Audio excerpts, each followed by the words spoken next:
1.41 லட்சம் கோடி ஒதுக்கீடு பண்ணியிருக்காங்க மகளிர் சுய. ஆனால் தமிழகத்தில் தான் ரீபேமெண்ட் கடன் வாங்க நாங்கள் செலுத்தாத அதிகம் உள்ளது தமிழ்நாடு தான். மகளிர் சுய குழு கடன் வாங்கிட்டு திருப்பி செலுத்தாத முதல் மாநிலம் தமிழகம் தான். ஆனால் இப்போ 1.46 கோடி ரூபா மகளிர் சுய குழுவுக்கு ஒதுக்கியிருக்காங்க. நீங்கள் அதை எப்படி பார்க்குறீங்க? மகளிர் சுய குழுக்கா அது மகளிர் உரிமை தொகையை சொல்கிறீங்களா? இல்லை மகளிர் சுய சுய கிராம வாரியா மகளிர் சுய குழுக்களுக்கு 1.41 லட்சம் ஒதுக்கீடு பண்ணுறாங்க. ஆனால் 1,41,00,000 லட்சம் கோடி. சரி. ஆனால் திருப்பி தமிழகம் தான், இந்தியாவிலே தமிழகம் தான் இந்த மாதிரி மகளிர் சுய குழுக்களுக்கு ரீபேமெண்ட்டே இல்லை அப்படிங்கிற மாதிரி சொல்கிறாங்க. செலுத்தாத மண்ணில் முதலிடங்கிறாங்க. அது கொடுக்க வேண்டாம்னு சொல்கிறீங்களா?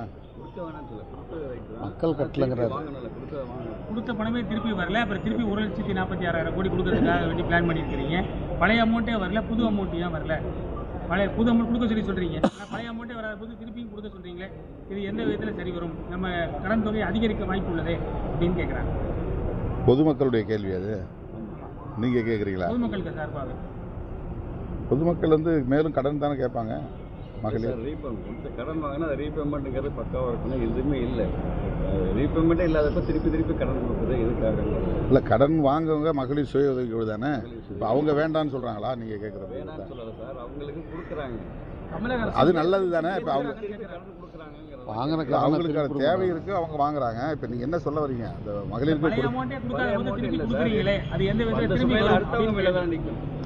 அதை பற்றி அரசு தானே கவலைப்படணும். நீங்கள் ஏன் கவலைப்படுறீங்க? நம்மளுடைய வரி எல்லாம் தானே சார் ஏறுது, அதனால தான் கவலைப்படுறோம். இல்லை, மகளிர் தேவை இருக்கிறதுனால கடன் வாங்குறாங்க. அரசு அது உதவி செய்கிறாங்க. அது நம்ம யாரு கேட்கறது? மகளிர் சுய உதவி கேட்கறாங்களா? சுய உதவி குழு பணம் வாங்காத பொதுமக்கள் கேட்கறாங்க. அப்படி சொல்லுங்க. எப்படியா இருந்தாலும் மகளிரை மேம்படுத்த வேண்டும் அப்படிங்கிறதுக்கு தான் மகளிர் சுய உதவி குழுக்கள் உருவாக்கப்பட்டிருக்கின்றன. அவர்கள் திருப்பி செலுத்தாவிட்டாலும் கூட அவர்களுக்கு மேலும் தேவைப்படுவதை உணர்ந்து அரசு இந்த உதவியை செய்கிறது. இது நல்லெண்ணத்தின் அடிப்படையில் தான் செய்கிறது. திரும்ப பெறுவதற்கு அரசு உரிய நடவடிக்கை எடுக்கும். பெரிய பெரிய விஜய் மல்லையா போன்ற பெரிய பெரிய தொழிலதிபர்களுக்கு, கார்ப்பரேட் நிறுவனங்களுக்கு பல்லாயிரம் கோடி நிதியை கொடுத்து அதை தள்ளுபடி செய்திருக்கிறது இந்திய அரசு. அவர்களெல்லாம் நாட்டை விட்டு வெளியேறி இருக்கிறார்கள். பல லட்சம் கோடி வங்கிகளுக்கு அவர்கள் திருப்பி செலுத்த வேண்டியிருக்கிறது. அதை பற்றியெல்லாம் இந்த நாடு கவலைப்படவில்லை. மகளிர் சுய உதவி குழுவுக்கு தருகிற இந்த பணத்தால் நாடு என்ன பெரிய நட்டத்தை சந்தித்து விட போகிறது என்று நான் கருதுகிறேன். திமுக கூட்டணியில் நிபந்தனையற்ற ஆதரவுன்னு சொல்லி வைகோ சொல்லியிருக்காரு. நீங்கள் எப்படி கூட்டணி நிபந்தனையற்ற ஆதரவா இல்லை? இந்த கேள்விக்கே இடமில்லை. நாங்கள் ஒரு கூட்டணியை உருவாக்குவதிலும் அந்த கூட்டணியை பாதுகாப்பதிலும் அக்கறையோடு இருக்கிறோம். ஆகவே அந்த கூட்டணி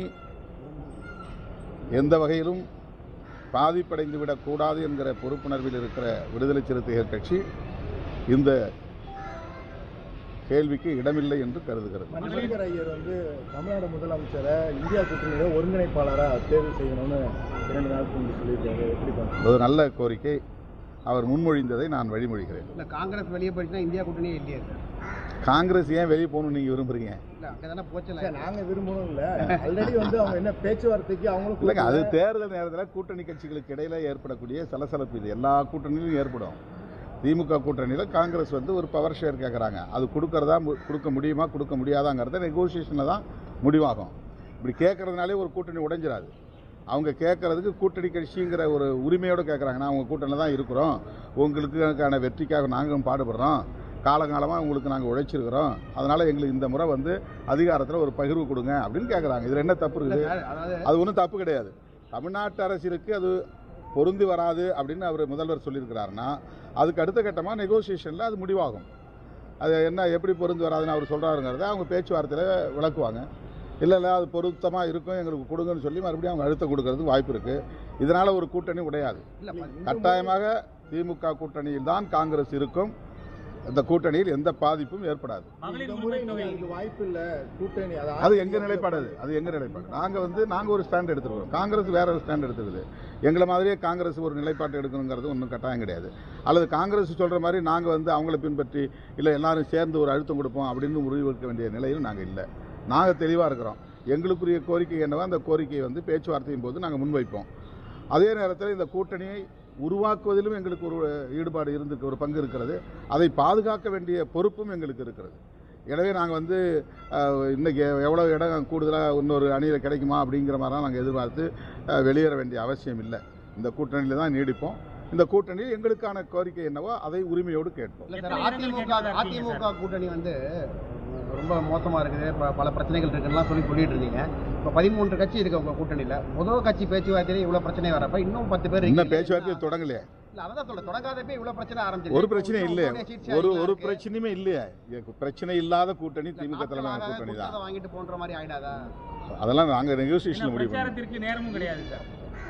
அதை பற்றி நீங்கள் ஏன் கவலைப்படுறீங்க? நெகோசியேஷனில் நாங்கள் முடிவு பண்ணுவோம். 1 மணி நேரம் கூட முடிவாகும். எவ்வளவு சீட் கேட்குற மாதிரி சார்? அது கேட்டுட்டு உங்களுக்கு சொல்கிறேன். யாரு? அதில் வந்து அவங்க மேலே கேஸ் போட்டிருக்காங்க. அது வந்து இன்னும் வந்து அது ஒரு சரியான ஒரு பதில். ஆக்சுவலாக அவங்களோட எக்யூப்மெண்ட்ஸ் எல்லாமே அங்கே தான் இல்லை. அப்போவே நாங்கள் அதை கண்டிச்சிருக்கிறோம். சம்பந்தப்பட்ட அந்த எம்எல்ஏ உட்பட யாராக இருந்தாலும் அவர்கள் மீது சட்டப்பூர்வமான நடவடிக்கை எடுக்க வேண்டும் என்று வலியுறுத்துகிறோம். சார் உண்ணாவிரதம் சார் சர்வீஸ் ஆலைக்கு உண்ணாவிரதம் அதுக்கு டைம் இல்லை.